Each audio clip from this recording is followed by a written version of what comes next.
So, you're an aspiring YouTuber, and you just finished up your next creation in Microsoft Paint, and then you realized it doesn't look as great as you want it to be. You realized the thumbnail you wanted for Adventures of Barbie Part 2 didn't come out exactly how you wanted. Well, today, I'm going to show you how exactly to make the perfect thumbnail. Let's begin. First, you want to throw away Microsoft Paint directly into the trash can. Next, you want to open Adobe Photoshop and start by making a 1280 by 720 canvas. And look at that. You're already doing better. Now, for the sake of this tutorial, I'm not going to be using my normal form of thumbnail making, as mine are very simple, but what you want to keep in mind is clear text, color, and faces in the thumbnail. So what you want to do is take and drag your perfect image straight on top of your brand new canvas, and for the sake of this tutorial, I chose this one specifically because we have a clear image of a face here, a little bit of background character, and nice color. First, what we're going to do is zoom in on our beautiful face here by holding Alt on the keyboard and then scrolling in with our mouse wheel, just like this. Look at that face. Beautiful. And I know what you're thinking to yourself, but hey Greg, what about this magnifying glass tool? Can't I just use that? And yeah, sure, if you want to be a Neanderthal and keep clicking over and over, sure, you can use this tool, but you're not as dumb as you think. Then we're going to move the image by holding the space bar and then clicking and dragging the image over so that way we can have a clear view of our perfect little potato man here. So first, what we're going to want to do is crop him out of the image to make him stand out from the background. Now, I know what you're reaching for. You're going straight for that quick selection tool to start to select him out, and I'm going to say stop. Stop right there. You're already wrong. To make the best selection possible within inside of Photoshop, you're going to want to use the pen tool. That way, you get a more precise and cleaner edge whenever you're cropping somebody or an object out of your image. So we're going to take our pen tool, we're going to zoom in by holding Alt and zooming in, and then we're going to start selecting our subject.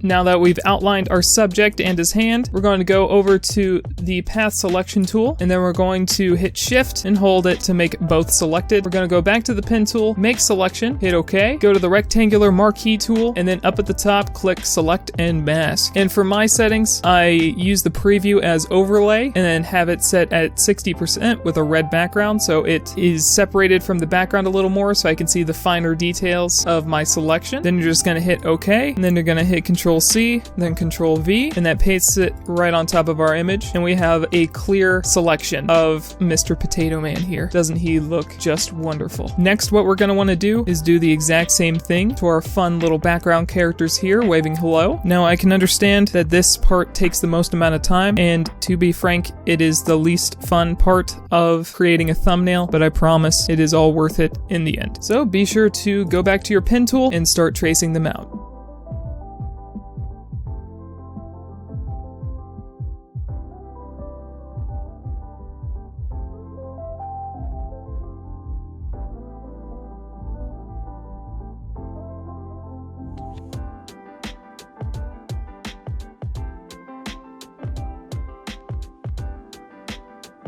Okay, now that we have all of our subjects selected out, we go back to the path selection tool, we hold shift, we click on each selection that we made, return to the pen tool, make selection, hit OK, go to the rectangular marquee tool, select and mask. Once you think your edge looks good enough, just click on OK, and then you're going to want to copy it and paste it. So now we have a selection of everyone in the background with a clean edge, and then we also have Potato Man here with a clean edge in the foreground. Next, what we want is to make sure that the image for the thumbnail is focusing on everyone in frame. So to do that, what we're going to go over into our layers, select all three layers, go to the move, select your corner, and hold Alt, and then drag out to zoom in the image. And then we're going to move them into a proper position, and I think that looks about good. So now that we have the base for our thumbnail, what we want to start doing is adding some drop shadow. Now, drop shadows are very important to separate your subject from the background, so that way they pop out a little more. So all you gotta do is come to the layer for our Potato Man, double click, and then go on down to drop shadow and tick that on. Then in the options for it, we're going to change opacity to 50%, distance to 0, and size to 50. Click OK. Now our Potato Man is slightly coming out of the background to show dominance on our little tiny potato people. Or if you want to go even further, you can add a stroke outlining his character by just selecting stroke. And a typical good stroke is about from 5 to 10. It really depends on your preference. Typically, I try and keep mine around 5, so that way they are still being removed from the background, but also not covering up too much. Then what we're going to do is go down to our potato people layer, and we're going to do the exact same thing. Going to add a drop shadow to separate them from the background, but because they are a smaller form factor, we don't want a shadow that is that big, so we're going to drop that down to about 25. Then we're also going to add a stroke on them as well, and keep it about 5, and hit OK. Now that we have both our main subject and our background people separated from the background, now we're going to do some color correcting. I'm a big dork for color correcting, and this is the part that typically takes me the longest, and you know you've made a good thumbnail whenever it takes you from roughly 30 minutes to an hour to finish up your thumbnail. If you're taking less time than that and still trying to use paint, you're doing it wrong. So we're going to have our main potato man layer selected, then we're going to go up to image, adjustments, and then we're going to go to exposure. Now in exposure, you never want to blow this out too much. So we're going to raise exposure to brighten up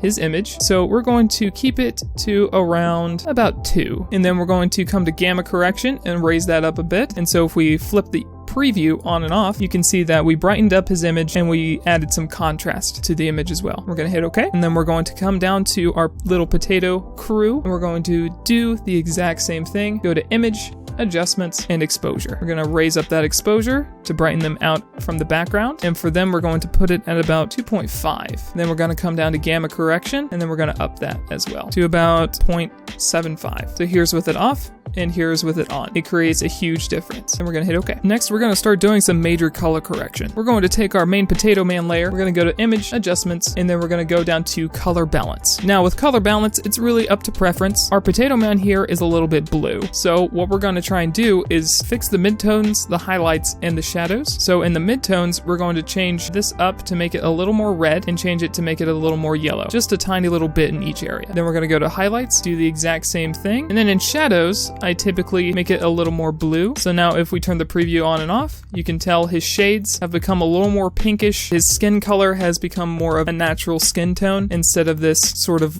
blue sort of skin tone that we had before. Then we're going to hit OK. Next, we're going to do the same thing with our little potato people down here. Image, adjustments, color balance. We're going to up in the red area, up in the yellow, go to highlights, up in the red, up the yellow, and then in shadows, we're going to up the red actually a little bit here and the yellow. And I'm typically looking at this character here because he is the most blue out of all of them. And so if we turn the preview off, you can see this is supposed to be more of a black color. Same thing with his vest, and his blue here is a little too blue. And so when we turn the preview on, now this is more of a black color. This is turned a little more black, and his blue isn't as profound and blown out. And the same thing with his skin color. It's a little more white than this bluish hue that was placed over top. Then we're going to hit OK. So now we're going to start working on the colors and making the background not as profound to overblow the image with sensory overload. So we're going to click on our background image that we haven't touched yet. Then we're going to go to image, adjustments, exposure. And then for this, we can actually blow it out quite a bit to add a little bit of contrast in the background, and then add some gamma correction to it as well to make the hardwood floor have more contrast to it. And then the bar area back here is going to be blown out in the whites simply because it was glowing to begin with, but that's okay because the background isn't as important as what we want to focus on in the foreground. So we're going to hit OK on that. Then we're going to go to image, adjustments, and then we're going to go to vibrance. Then we're going to turn vibrance all the way up for this. This makes sure that the colors of the background start to blow out more. We just want as much color as we possibly can, but also doing this makes the image a little too dark. So we're going to go hit OK, go to image, adjustments,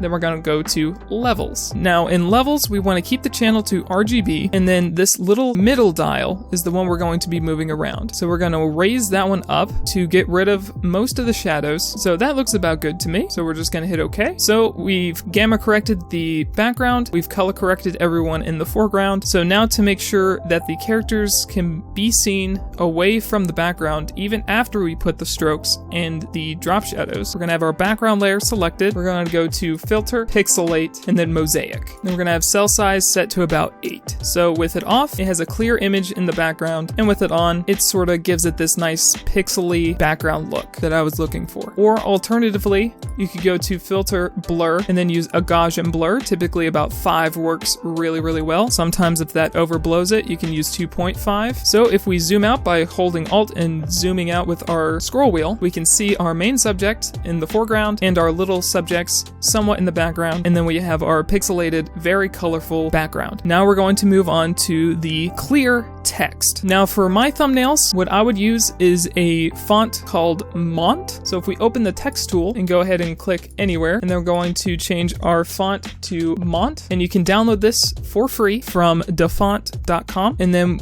you don't ever want to use a very long title for your thumbnail. You typically want to keep it to 1 to 3 words. So for the sakes of this tutorial, I just typed in epic battle. It's clear, it's 2 words, and it can show what could be happening within the video that people are about to click on and watch. So we're going to edit the text to make it far more legible. So we're going to select all of it, either by selecting it with your cursor or just hitting Control A to select it. Then over in this right hand side over here, we're going to have this properties panel, or you can also see in the top, you typically want to keep your font at a reasonable size that people can read, but also not too small or too big to overblow anything that's happening within the foreground. So I'm going to keep my font at about 50, and then we're going to come over to this right here, and we're going to move this up a little bit so that the way the words move together. Then we're going to scroll down, change it to center paragraph text. We're going to go ahead and double click on the layer, and we're going to add a gradient overlay on top of it. We're going to keep the overlay set to normal. We're going to keep the angle about 90 degrees, click on the gradient, and then from the list here, you can choose what you like. So I'm going to go with an orange color. This one here looks about good. Then we're going to hit OK. Next, to make it stand out from the background, we're going to add a drop shadow, change it to about 50 opacity and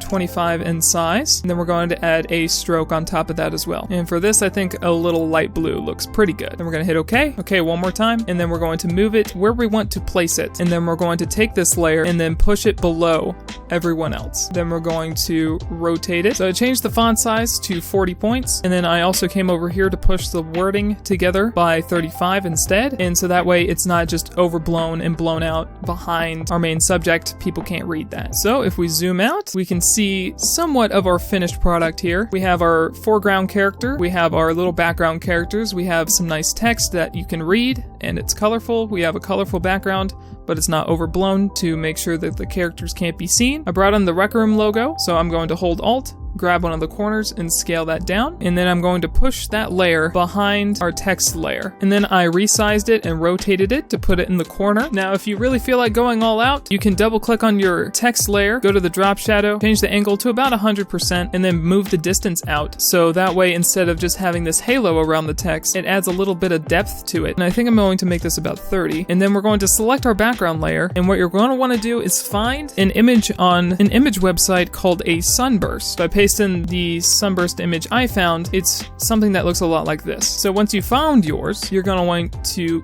increase its size to where it covers the entire image. And then what I want to do is place it behind our main potato man. So I'm going to take our sunburst, put it in the very, very back on top of the background layer, increase its size, and move it over. Then I'm going to turn its opacity down to about 25%. Then if you even think that that's not enough, you can select your starburst layer, go to image adjustments, and then go to hue and saturation. And so it's adding these blue lines to the background. And if you want that to be a different color, all you need to do is change the hue here to a different color. So if you want it to have a more pink hue to it, that's okay. You can make it a little more green if you would like. And also what's great about this sort of thing is if you wanted to change out the background for almost anything else, you can go ahead and do that. So I went on to Google Images and found a Rec Room background. I'm just going to paste it into our background, increase its size, and even then, it still works. So what I did this time is I changed the background to a image of Rec Royale that I found of just the trees. Next, what I did is I came to our sunburst layer, kept the opacity at 25%, but I changed it to vivid light, so that way our white streaks would come out more, and it would also add a little bit color of the blue from our light burst to the background. So if we turn this off, it kind of washes everything out, but if we turn on vivid light, that's what it looks like. And there you have it, everybody. That is how you make a